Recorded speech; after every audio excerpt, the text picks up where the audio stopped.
Everyone knows the story of the evil cook Frank. The original Hadar Ochel, built at Camp Ramah in 1929, was built on this location, Bunk 25, overlooking the beautiful Agam. When Frank was fired from his job in 1939 after 10 hard years on the job, he, in a fit of catastrophic anger, burned down the entire Hadar Ochel and was never seen again. What my counselor said, his food was actually pretty good, but a few days it got pretty bad, like a week or so. So they called in a new chef, and then Frank got really mad. I see here a bunch of bricks with rocks covered in. What we think is the bricks are the old ovens, and they're just trying to hide the fact that it's the ovens with the rocks.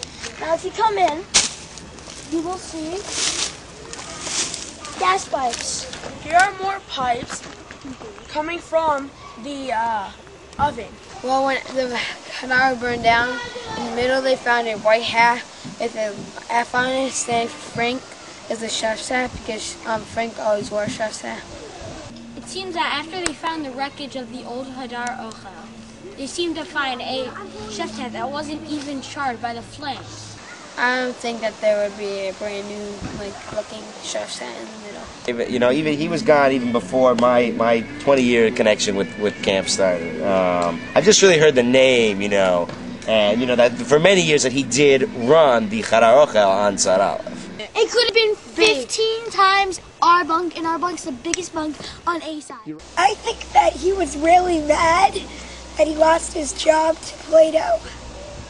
One person from our team thinks that it wasn't Frank who torched it.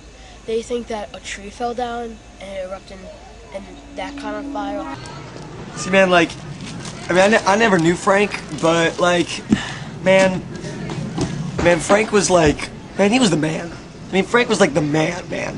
He was the man of man. Yeah, I heard he made a mean pierogi. We don't see pierogies on the menu anymore. I can almost see, holding this, Frank flipping flapjacks every morning. I found some charred wood, maybe from the Hadar Ochel. That used to be a good lunch. It used to be one of the more popular lunches. It was the pizza bagel of that day, I suppose. To this day, rumors claim that this bunk is haunted by a spirit making campers sick. I think that it might be true because I spoke to some of the kids who slept here in the past, and all of them said that after all in the bunk got sick in the first week. I believe in the curse. It's just because I've gotten sick. There have been no reasons I should have gotten sick. So, I think the curse is true. I had a fever and a lot of the other kids had stomach bugs, and so did I. It's funny. It's a funny thing. It does seem that, from year to year, sometimes it's boys, sometimes it's girls, sometimes it's Shafim, sometimes it's Ilanot, sometimes it's Sololim. It does seem that, particularly at the start of the summer, kids in, Esrim Chamesh, they do wind up going to the Mar a lot. I think that, the curse of the sickness is not true, but the building going up in flames is true. I was in Bunk 25 for 4 years. That first week, everybody got sick. That first week, it's like a curse. You know what? I just overate that night. The hot dogs were awful, and that's why I barfed. Strange, frightening scientific evidence shows that slowly A-side is falling into the Agam. As you can see, the dirt line is slowly falling into the Agam, which might mean that this whole structure will fall. The only thing holding up this amphitheater are the roots of the trees nearby.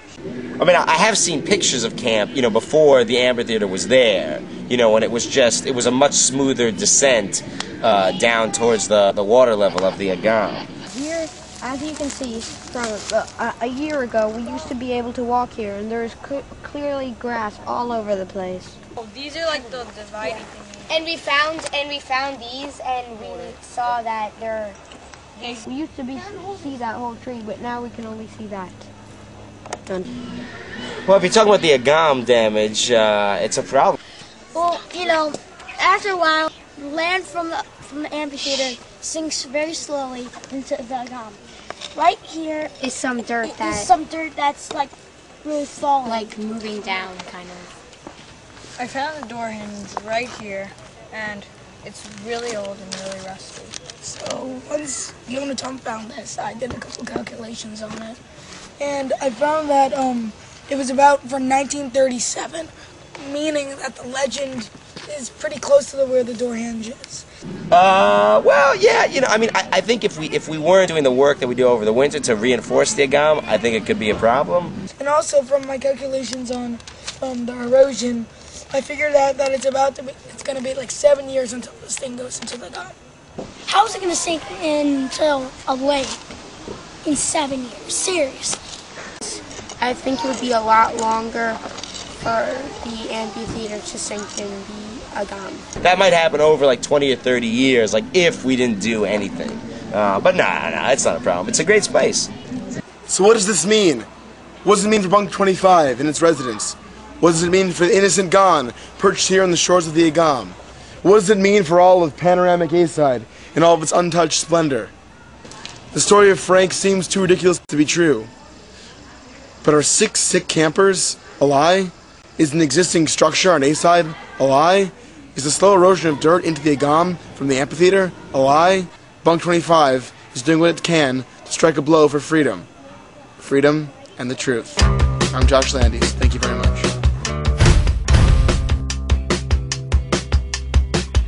Will the truth be found? Will the search continue? We can't say.